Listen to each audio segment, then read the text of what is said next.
Welcome to another video. Today I'm in Pentre in the Rhondda Valleys of South Wales. We've just collected the keys to this 2-bedroom terraced property in which we're going to walk you through and show you the types of things we look for when viewing properties. Starting in here, we've got this kind of front small sitting room area, snug area in this property, and there are lots of things to think about. There's lots going on. There's some lovely wallpaper. We've got this brilliant kind of extension lead socket kind of idea going on here, very inventive. Potentially some damp, and we've got, you know, lots to uncover. But one of the first things I'm thinking about here is the window.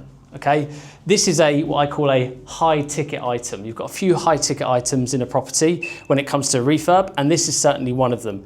And if you can buy a property that needs a refurb, but it's got double glazing, that's like an immediate win. You could potentially save £3,000–4,000 on not having to go around replace all the windows in a property. Yes, it's dirty, but certainly something that can be kept, and it's something which could just be cleaned up and everything can be refurbished around it. The second thing I'm looking at, in addition to these sockets, which obviously are standing out from the wall, what we might want to do is obviously bury them in the wall. It's likely to need a full rewire in this property, given the fact that there aren't many sockets and the age of it. We'll have a look at the consumer unit in a bit. But it's also looking at the wall, okay? There's probably a reason why this wallpaper has pulled away from the wall like this and discoloured like this. It's not guaranteed, but there's probably a high likelihood that at times this wall has been damp.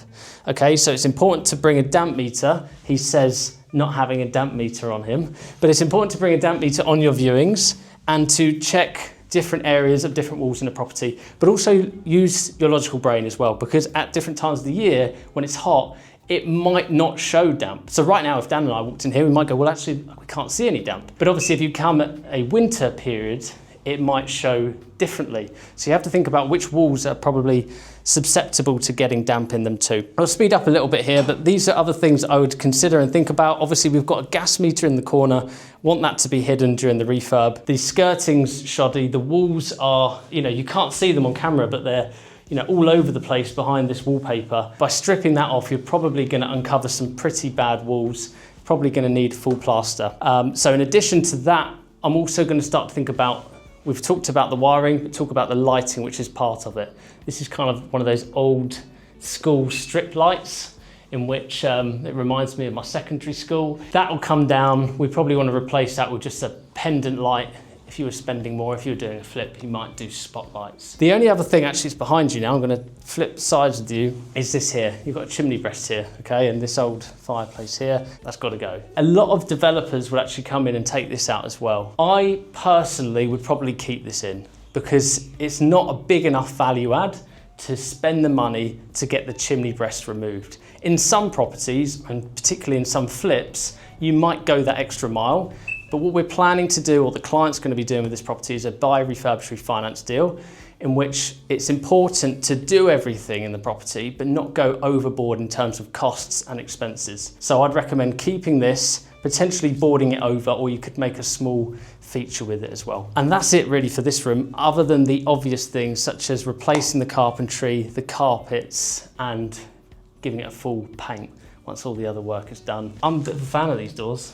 I would potentially keep these. There's a lot of people that would say, no way, get rid of, but there's also a lot of people that pay good money for wooden doors like this, so I'd potentially keep those and save yourself maybe £800 throughout the house in replacing them. So Justin has just talked you through the front living room. I'm gonna now take you through into the dining room over here. Much of the same as to what Justin already spoke about. As you can see, it's very rough around the edges. You've got old woodwork here. In fact, you've got skirting missing down here. You've got these old plug sockets. These actually aren't too bad in terms of what you usually see. You can see sockets which are actually in the skirting boards, and there's a telltale sign there because over the years they changed where you could have sockets. So they'd been in the skirting board, then they were slightly higher, and then they were slightly higher again for compliance. This is something you want to pay attention to. Pretty sure this house needs a rewire, but we'll have a look at the consumer unit in a bit. Coming around the room, we've got the fireplace here. Again, an old fireplace, not even sure if this would be gas safe. You probably just want to rip that out, board over, make it nice and smooth and simple for a buy to let. Over here, you can see here, there's this faint line just running along here. That to me is almost certainly damp, and actually even on a hot day like this, it feels slightly wet to touch. So you definitely want to have that looked at, and I imagine that will need a DPC. You've got old radiator here, so this is a single skin radiator. You definitely want to have a double skin on that, so replace that. We're going to walk into the kitchen as well through these old doors. You can take this old frame out and make it open plan. In the kitchen here, obviously you've got these beautiful tiles. All of these will have to come off. And then a very dated kitchen, very tired looking kitchen with a cooker that doesn't look like it's been cleaned in many, many years. All of this come out, make it nice and fresh. The good thing again, as with the living room, the windows in this house are all, although old, they're all double glazed, they're all in good condition, so there's no need to replace those. And then leading out over there, you've actually got some off-street parking, which we'll have a look at in just a sec. Come out into the garden, really just as an excuse to stand in the sun, as it's a beautiful day today. No, whilst we're out the back here, we wanted to talk about the back of the house, or the garden, but also the condition of the back of the house as well. So if I start by talking you through what we look for at the back of the house, this property's been rendered, and what that means is obviously you can't see the exposed brickwork. So what we're looking at obviously therefore, if you've got rendering over the brickwork, is we want to make sure that there aren't any signs of it having cracked, blown, or we look for staining, because what staining means is normally there are areas where water is running down the outside of the render. From the look of this property at the back, looks in very good condition. The roof looks in good nick at the top. The guttering at the top looks good. You've got a flat felt roof here, which generally looks in good condition as well. The guttering's wonky in places, but I'd imagine is okay given the fact again that, you know, there's a lot of rain that happens here in Wales, but you can't see the staining coming down the back of the house. So generally, you know, would rate this very well in terms of the condition at the back of the house. You can also see that the render stops where it should.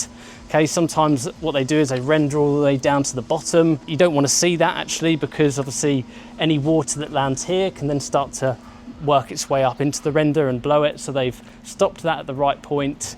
And the good thing as well is where this property is kind of high at the back here, you've got a lot less chance of water ingress at the back of the house. Now, looking at this back garden, a lot of people would turn around and go, well, I wouldn't want to live there. It's got no lawn, it's got no flower beds.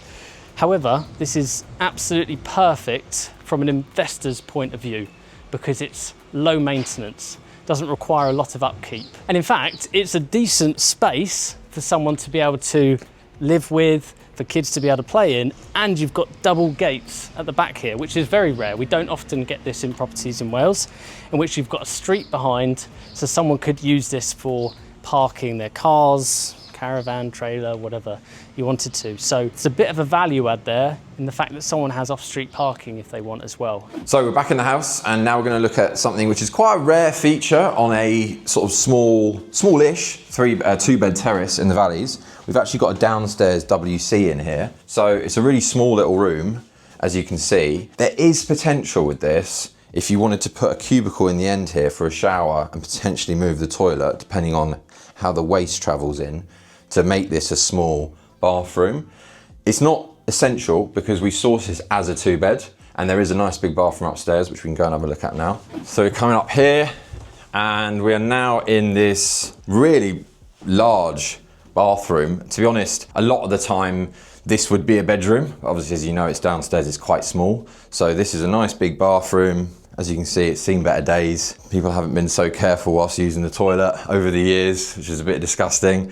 But you've got a boiler in here, which actually isn't looking too old at all. So potentially keep that. You can check the serial number to see what the age is on that as a little tip. So generally, they're either on top here, like this one has, or underneath. So you have to almost crouch down and have a look underneath here, and you get the serial number. And if you pop it into your friend ChatGPT, it will generally tell you what the age of the boiler is. In terms of everything else, obviously this all needs to come off, the tiling and stuff, as with the kitchen. These walls are actually skimmed, so you could potentially just decorate these. They are looking a little bit wobbly, so you might want to skim over them. Your window again, as with the windows on this house, double glazed, and it's frosted, so fit for purpose for a bathroom. So there we go. So I know what you're thinking here. Justin's just really tall. That's why this looks so low. However, Unfortunately, that is not the case. This is too short, and this is not to regulation height.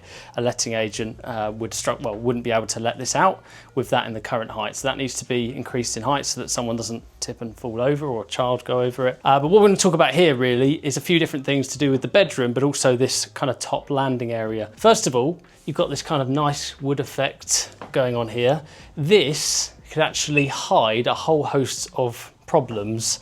So whenever coming into a house like this, obviously you can see that this is kind of coming away from the walls to start with in a few different areas. I would always, in my mind, assume this is going to get stripped off and then all of the walls need to be taken back to brick and replastered, because not only can I see it's slightly wonky, but also it's coming away from the wall and we don't know how good the condition of the walls is going to be behind that. So that's the first thing. As with the same as the other rooms, all the ceilings need to be plastered. We talked about how the property's going to get a rewire.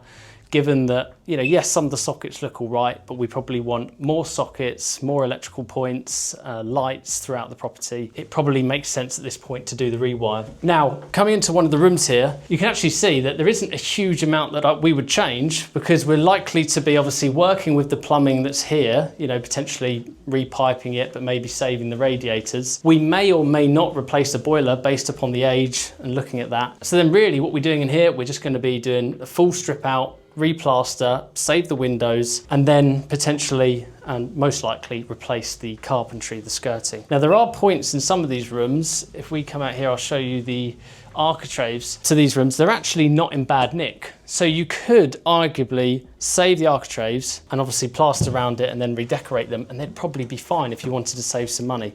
However, your plasterers probably would have something different to say. They'd probably want you to get rid of them. Coming into this room, very much the same again, but there's a couple of things I want to point out here, and that is that sometimes when you come into rooms like this, it doesn't look too bad here. It maybe has been cleaned, but you can sometimes see signs of mold, and you kind of get those black mold spores in the corners of the room. And this is often where you've had a bed pushed up against something or furniture, and then the room hasn't been ventilated well enough. And obviously in a bedroom, this is where you sleep at night, and you often shut the door and you're breathing out hot air, and then the hot air gets trapped. So this is what creates mold. And the likelihood is the trickle vents haven't properly been used and the windows haven't been opened. So what we want to try and do is improve ventilation whilst we're also doing a full refurbishment in this property as well. So I mentioned earlier in the video, there's a few high value costs, including window, plumbing, which we showed you where the boiler was, and then I mentioned electrics. Now, you need to try and pinpoint these things when you're on the viewing. So the last thing that we want to show you here is the consumer unit. And we want to find this so that we can establish whether it's a newer unit or an older one, because this is really going to tell us the story whether something needs a rewire or not. So as you can see there, full rewire needed. Cool, so we've just walked around the whole house and given you our view on what needs to be done. But this has actually been quoted. The refurb is starting in just a few weeks' time. So I want to run you through the costs of what it's going to take to bring this house completely back to modern standard. So starting with the rip out, this is something that I think people maybe underestimate how much waste actually costs when it comes to ripping all this out, particularly when you've got things like the cladding we talked about earlier. It all needs to come off. So we've got £2,750 in for that rip out. Damp works, we obviously talked about, there's a few areas downstairs that need sorting, particularly just by the understairs storage.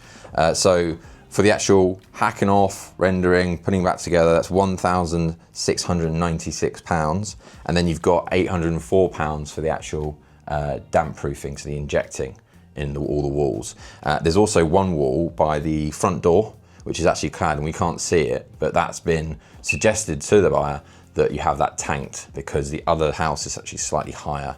So that's gonna happen as well. Next, we've got the electrics. As we said, the electric looks pretty old, so full rewire on this, which is gonna be £3,700. Plumbing, this has got a full central heating system on it. That would be £4,500, which means all new rads, the boiler as well, although that boiler does probably have a couple more years left in it. As long as when the builders come around, they can get it serviced and everything, or the plumber even, we can get it going. The client might end up keeping that, saves you a couple grand, and it's a maintenance item later on down the line. After that, you've got full plastering. Obviously, everything needs to be skimmed, That's 6.5 grand. Then you've got carpentry. As we talked about, there may be areas where you could save a little bit, particularly on the architraves and things that Justin mentioned.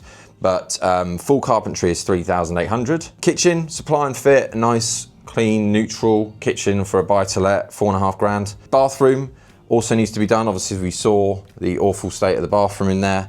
That's gonna be £2,500. Moving on to tiling. So this is something that people sometimes potentially miss, but the tiling's quite an expensive part. So tiling on both bathroom and kitchen is going to be £1,600. You've got painting and decorating throughout is going to be around 2,700, and then the flooring, obviously, as nice as these carpets are, they do need to come off. That's going to be £2,700. The final thing to make sure that the house is all ready for a tenant to move in is the completion clean, which is again something that might be overlooked sometimes, and that's 250 quid to make sure complete builder's clean is done and the house is ready to go. So there you go, they're the costs, and the total for that refurb in its entirety is £38,000.